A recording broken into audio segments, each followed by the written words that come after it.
Pues mi nombre es Manuel Ponce de León Palacios. Yo estudié diseño originalmente, después hice una maestría en diseño de información, que ya fue una cuestión un poco más de procesos, más hacia la ingeniería, y finalmente el doctorado en educación, especializándome por cuestiones de mi investigación y mi tesis en educación matemática, tema de diagramación para la educación matemática. En cuestiones de colaboración, pues yo ya llevo más de 15 años colaborando en la UPAEP, la Universidad Popular Autónoma del Estado de Puebla, aquí en Puebla. Primero como profesor hora clase, después como profesor medio tiempo, adscrito a las maestrías en profesionalización docente. Yo empecé con la formación de profesores de manera más específica, como lo comenté hace un momento, con los profesores de matemáticas en la maestría en educación matemática. Llegó un momento incluso en el que prácticamente estuve a cargo del programa, coordinando la academia de los profesores que dan clase en la maestría en educación matemática, y posteriormente, ahora estoy en otra área, me transfieren a esta área que es el Centro de Innovación del Aprendizaje. Nosotros le decimos CENIA para que sea más corto. Lo que hacemos aquí básicamente es investigación, capacitación y construcción de productos educativos digitales para la universidad. Somos una unidad de servicio, digamos que pasé del mundo académico a pues el mundo de una unidad de servicio, que seguimos siendo pues bastante académica, porque nosotros no solamente abordamos la parte técnica, sino también la parte del diseño instruccional, el asesoramiento pedagógico y demás. Actualmente funjo como director de esta área, soy el director del Centro de Innovación del Aprendizaje, y bueno, pues tenemos una serie de proyectos que van desde el apoyo con materiales digitales, didácticos para las materias, para los profesores, hasta el desarrollo de cursos completos asíncronos que se solicitan por diferentes áreas de la universidad. Bueno, hay varias cosas que abordar aquí. Yo creo, primero hay que entender la naturaleza del usuario, que en este caso es el estudiante, pero bueno, nosotros lo vemos desde la tecnología con este doble rol, que es estudiante, pero también lo vemos como usuario de la tecnología, usuario de las herramientas. Tenemos que entenderlo así, es importante. Bien, en términos del estudiante usuario, que en lo sucesivo le podemos seguir llamando estudiante, pero sabemos que es también usuario. Entender sus características. Como bien lo dices, nuevas generaciones tienen características diferentes a las anteriores, y lo que ya se ha dicho mucho, no voy a decir nada nuevo, es que las nuevas generaciones son los llamados nativos digitales. Es decir, que en lugar de, como a nosotros nos tocó, personas más grandes que nosotros, transitamos de lo análogo a lo digital, ellos desde muy pequeños, prácticamente desde que nacieron, pues ya existía el mundo digital y tuvieron acceso a él desde edades muy tempranas. Ya tenían una tablet frente a ellos desde muy pequeñitos, ¿no? Y todavía, como tú bien lo dices, Gloria, pues esto será más marcado conforme vayan pasando más generaciones y el acceso a la tecnología sea mayor. Pero de cualquier manera ya estamos tratando con los nativos digitales en educación media, media superior, incluso ya podemos decir casi apuntados a superior. ¿Qué pasa con los nativos digitales? Bueno, características, no voy a ir a detalles porque yo no pienso enlistar detalles de sus características generales, pero sí hay algo muy importante sobre ser nativo digital o haber vivido el tránsito análogo digital. Para nosotros, lo digital es una analogía de lo físico. Incluso lo puedes notar muy fácil con palabras como escritorio, carpeta, archivo. Todavía hablamos con términos de lo físico que fueron transferidos a lo digital. Los nativos digitales han heredado estos términos, pero no les hacen el mismo sentido, porque ellos no tuvieron que vivir esa transferencia. Ellos podrían vivir sin esos términos. Te pongo un ejemplo muy claro. Los bordes que nosotros tenemos cuando trabajamos en un procesador de texto obedecen al pensar que estamos escribiendo en una hoja. En algún momento va a ser una hoja de papel. El nativo digital no necesita esa concepción. Él puede escribir sin los bordes de la hoja, porque no hay una concepción forzosamente de estoy escribiendo en una hoja, si estoy escribiendo en la computadora. Y esto tiene implicaciones muy importantes. ¿Por qué? Porque quizá tenemos que empezar a cambiar un poco la forma en que nosotros analizamos definimos, concebimos incluso la parte educativa de lo digital. Porque seguimos quizá nosotros pensando en un tránsito, como cómo transferimos lo físico a lo digital, mientras que ya deberíamos estar pensando en, bueno, cómo creamos desde la lógica de lo digital y en caso de que sea necesario o en caso de que sea útil, podemos transferirlo a lo físico. Es decir, ya va al revés. Es como yo lo genero en lo digital y bueno, existe la posibilidad de imprimirlo, existe la posibilidad de hacerlo tangible, por ejemplo, impresión 3D, me refiero a cosas así, pero ya estamos trabajando desde lo digital para lo digital, ya no como una alternativa de lo físico, sino como un propio escenario, como un universo que tenemos que comprender desde su concepción. Es tan simple, Gloria, como un video. Un video puede ser muy efectivo. De hecho, pues estas personas, los estudiantes, adolescentes de hoy, se la pasan viendo material audiovisual. Estamos de acuerdo, ¿no? El del teléfono, las herramientas que utilizan el TikTok, por ejemplo, pues son básicamente videos. Entonces, es decir, el video es muy efectivo, pero ¿qué hay que hacer con el video? Esa es la gran pregunta. Y nos ha pasado, porque tú le dices al profesor, profesor, vamos a hacer un video de la clase. Y el profesor dice, sí, va, yo aquí sentado hablando 2 horas, voy a dar mi misma clase que doy en la clase, en el salón, pero la voy a dar aquí. Dice, no, profesor, es que ese es el problema.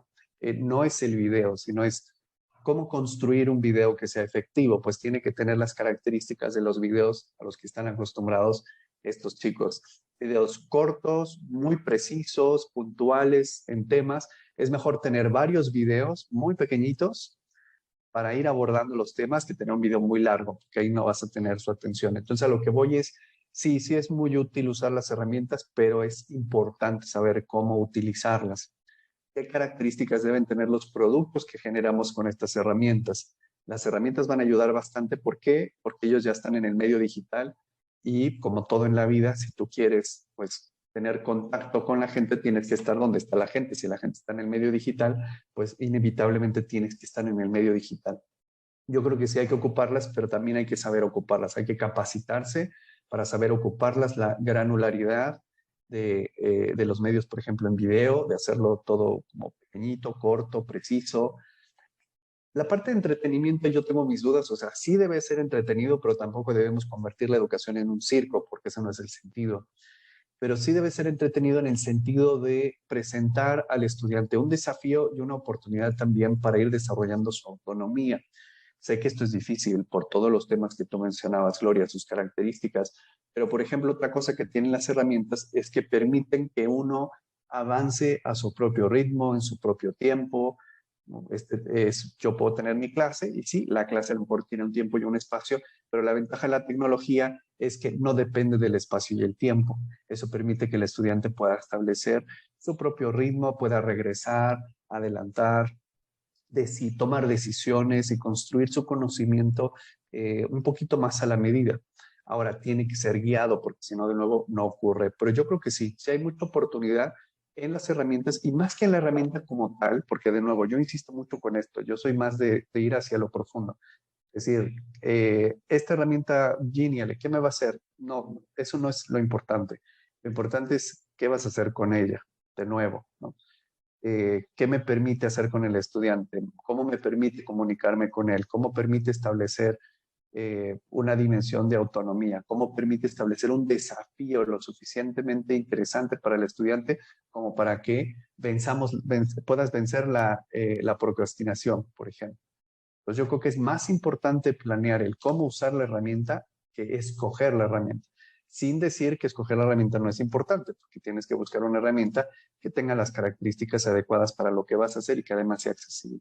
Y el otro gran tema, que ese sí es creo que un debate, es el uso de los dispositivos, porque todavía estamos en eso, ¿no? ¿Vamos a usar los dispositivos, sí o no? ¿Les quitamos los celulares en clase o que ocupen los celulares para la clase? Sé que no es fácil porque es muy fácil distraerse, es una gran tentación. Eso es un tema que no hemos resuelto, pero creo que también ahí hay mucho que podemos hacer con este público, con estos estudiantes que mencionas, Gloria, con estas nuevas generaciones que tienen esas tendencias problemáticas Creo que tenemos que ser más abiertos al uso de dispositivos, pero tenemos que buscar la manera de regularlo para que sea efectivo.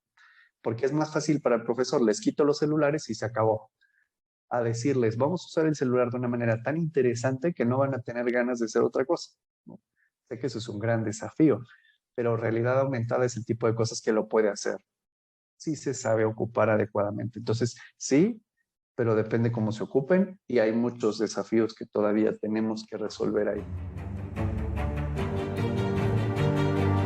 Y es importante empezar a trabajar, decir, un nativo digital piensa diferente y no me refiero a estas cosas de cómo trabaja y que si se distrae, que eso también, o sea, sí es cierto, no estoy diciendo que no sea cierto, pero es simplemente el decir, a ver, nativo digital concibe que lo digital se produce en lo digital, no tiene que ser una analogía de lo físico.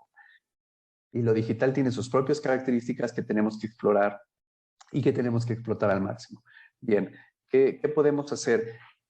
Otra cosa en la que yo insisto mucho, la tecnología es muy importante porque la tecnología acerca, posibilita, la tecnología es un gran posibilitador.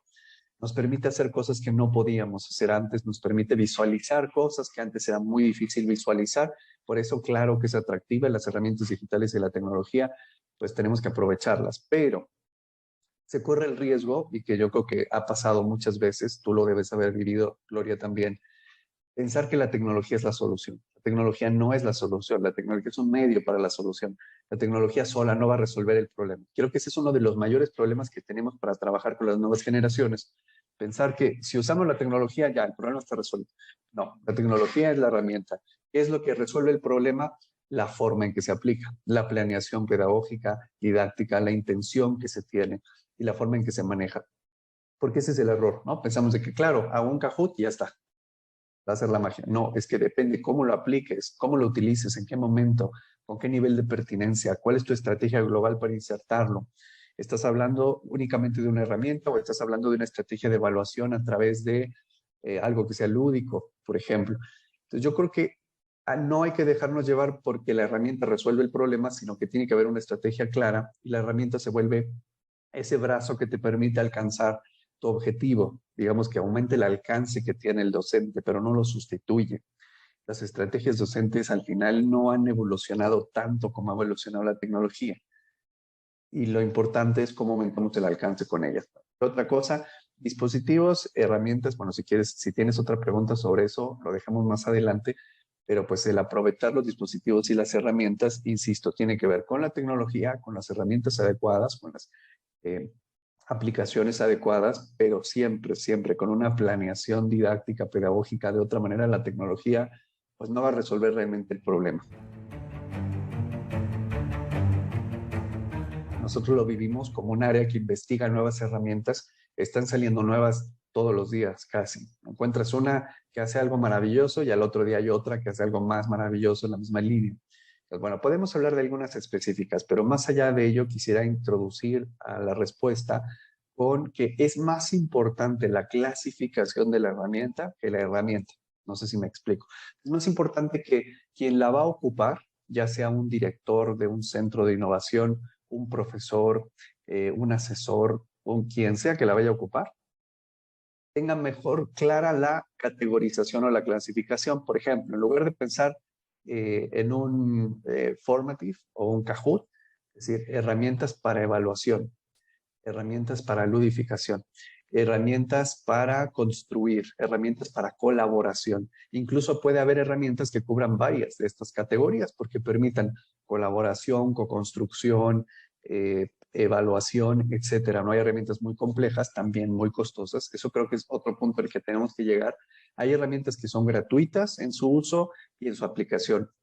Hay herramientas que no son gratuitas en su uso, que no son gratuitas en su aplicación, e incluso hay herramientas que no son gratuitas para nada y que son bastante costosas, pero para una institución vale la pena considerar la inversión, no para un individuo quizá, pero para una institución, ¿no? O sea, estamos hablando desde un Kahoot que lo puede usar cualquier profesor en su versión gratuita para hacer una prueba interesante, entretenida, hasta una plataforma LMS como puede ser Blackboard, Moodle, etcétera, ¿no? Que también, por supuesto, tienen, algunas de ellas hay gratuitas, otras tienen costo. Como creo que hay que dimensionar qué es lo que se está buscando. Si se está buscando la plataforma donde voy a sostener todo el contenido educativo, esa sería una categoría, o una plataforma o una aplicación que me va a servir específicamente para alguna acción que tiene que ver con el proceso educativo. La parte de explicación, la parte de colaboración, de construcción, co-construcción, prototipado, evaluación, porque para todo ello hay una aplicación.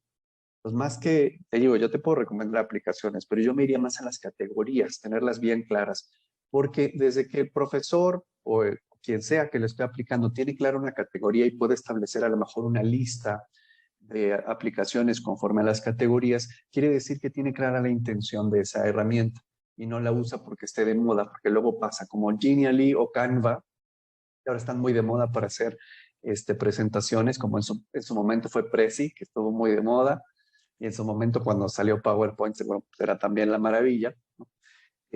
Está bien, son buenas herramientas. Canva, Genially, tienen plantillas para hacer infografías, presentaciones, son muy buenas, las recomiendo mucho, pero de nuevo, si yo no tengo claro lo que voy a colocar ahí o para qué la voy a usar, pues de nada me sirve que tenga yo las mejores plantillas, porque puedo colocar en el mejor template, en la mejor plantilla, el peor contenido o la peor actividad.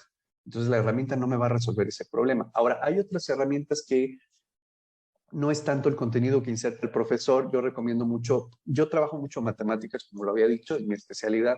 Lo recomiendo herramientas como Desmos o como GeoGebra, que son graficadoras digitales en línea, gratuitas. Bueno, tienen también algunas otras aplicaciones. Tienen la aplicación de geometría, la de graficadora, la de calculadora algebraica.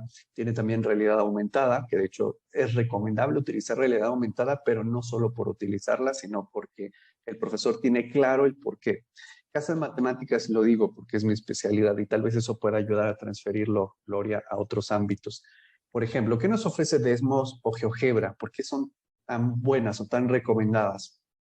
Bueno, porque son herramientas que tienen características que las hacen muy útiles. Primero, son accesibles en el sentido de que las puedes tener en tu celular. ¿Dónde está mi celular? Solo para ejemplificar, las puedes tener en el celular, en la computadora, son gratuitas, no requieren muchos recursos del equipo, no tienes que comprar una supercomputadora para correr estos programas.